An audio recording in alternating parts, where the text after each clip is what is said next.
Armanaki doshiga masargan kurabe. Yo me comencé a ñëw fii di nappa. Casi toda una vida, nosotros somos tercera generación. Algo masargan uleta kaya ekabi saharo vedana. Nihar diviraji masargan kura gotu.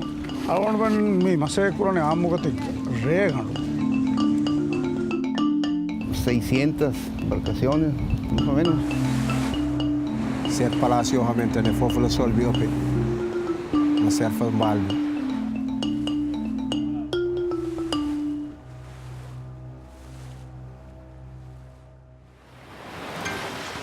People have relied on the oceans as a source of food and for their livelihoods for thousands of years.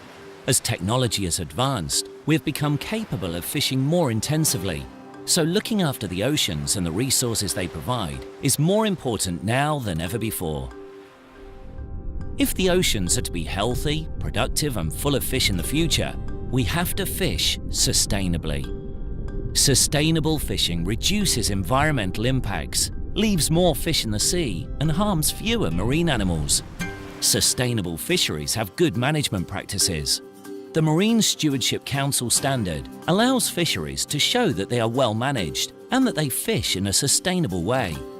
The MSC uses its blue eco-label to identify seafood that has come from sustainable fisheries certified to its standard. The eco-label is already displayed on tens of thousands of products in over 100 countries around the world.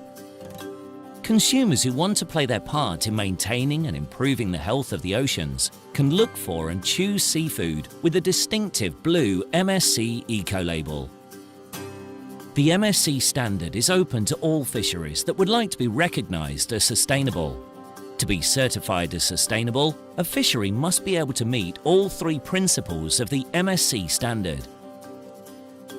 The fishery must leave enough fish in the sea so that stocks can reproduce and fishing can go on forever. Fishing operations need to be managed so that the wider marine environment, other plants, animals and habitat, can flourish and support life. The fishery must have good management in place. It is vital that we safeguard the ocean's resources and protect people's livelihoods for the future. To do this, we need to work together. In this film, we're going to look at how the MSC is working with three particular fisheries. In the Gambia, which is working towards MSC certification. A fishery in Mexico, which was recertified in 2011. And a fishery in the Maldives, which was certified in 2012.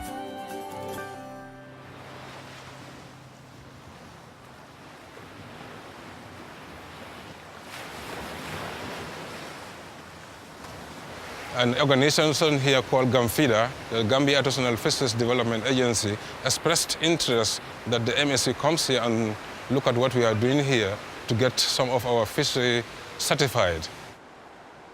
This pre-audit was done. I think that is the first step. The pre-audit was very good for Gambia because it will tell you what stage you are, at what level you are, and they identify gaps. I think it was 9 areas. So we developed an action plan to address these 9 areas. This is how we started. In the Maldives, we first underwent initial assessment phase, and qualifying for that, what it went was a very detailed assessment and study of how we do fishing, how the data is being collected, what sort of research we do. We started the process, and halfway through we have to stop it because there was no skipjack stock assessment done in Indian Ocean. Well, the biggest improvement that we have to make as far as skipjack is concerned is to improve the stock assessment work. But Maldives have been collecting fisheries data since 1956, and based on that data, skipjack stock assessment was done, and then we restarted the full assessment.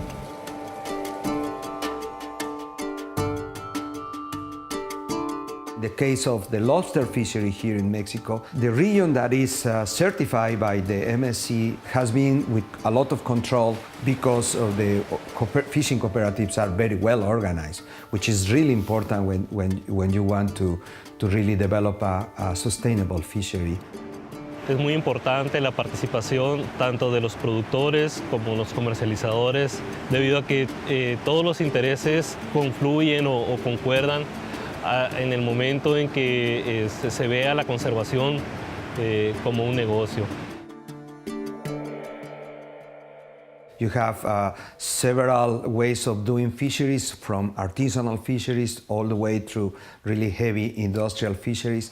And MSC has been adapting its system in order to take into consideration all this variety of fisheries.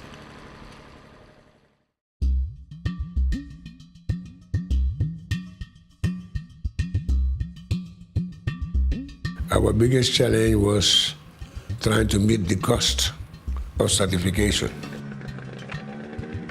The funds are provided by the government and the people of the United States of America. So, of course, you also have the University of Rhode Island. They have been sending their experts here, working with us, and Coughlin decided that they were going to contribute 25,000 euro towards this. Then there was another 25,000 euro earmarked to go as direct support to the fishing communities. Coughlin, the Worldwide Fund for Nature, the University of Rhode Island, all these are important partners in our drive to get the fishery sustainable. It's just a matter of not doing it single-handedly, but only we can do it collectively.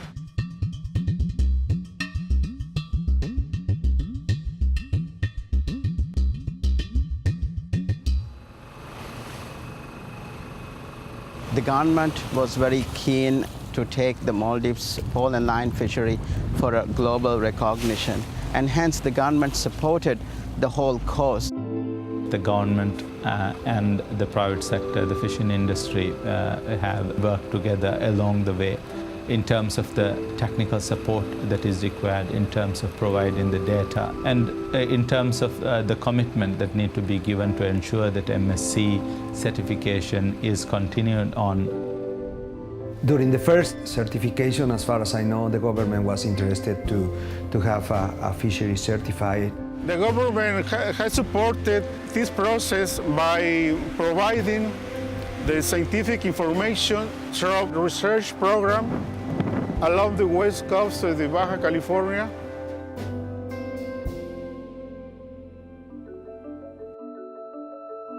The benefits by getting certified from the point of the industry is that there has been recently a high sense of recognition.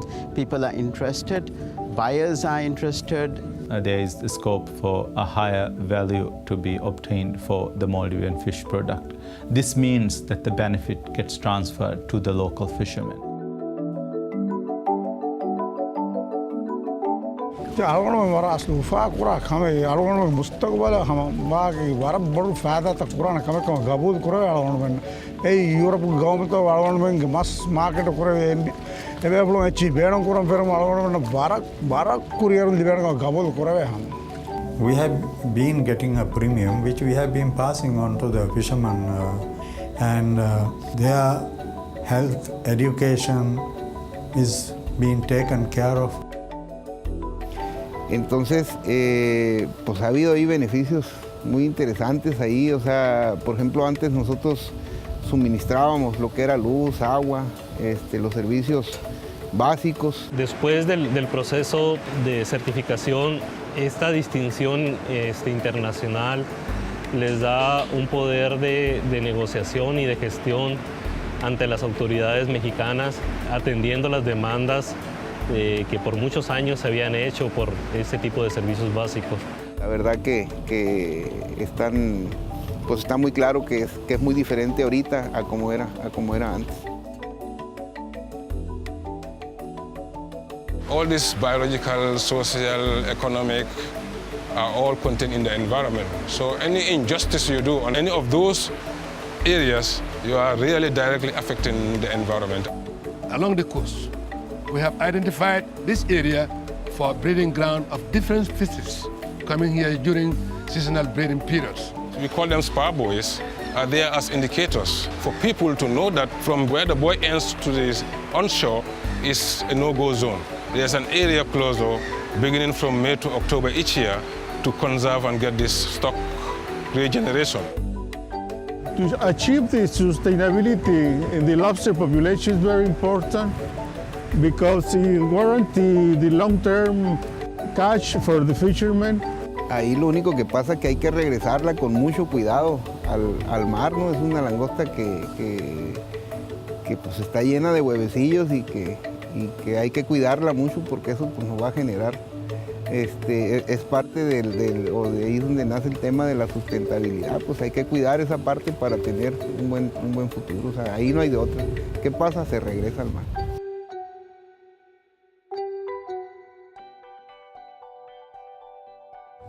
It is very important to have an eco-label, and MSC is one of the most recognized labels by the industries and the retailers. MSC certification is not just a seal on your product. I believe it's something more than that. It takes your fishery to another level. It helps you to keep the fishery managed, sustained, have areas of scrutinization to make the fishery more developed, and helps you to sustain it for generations to come. We are dealing with a resource. It has to be managed. It has to be sustainably managed. Otherwise, it will not be there for our future generation to use. When it comes to the pole and line skipjack fishery, those who deserve the benefit most is our local fishermen, because their century-old practices and the efforts that had been put by them that has made us to achieve this certification. This needs to pass on to other generations the way that it has been passed on to them by their forefathers.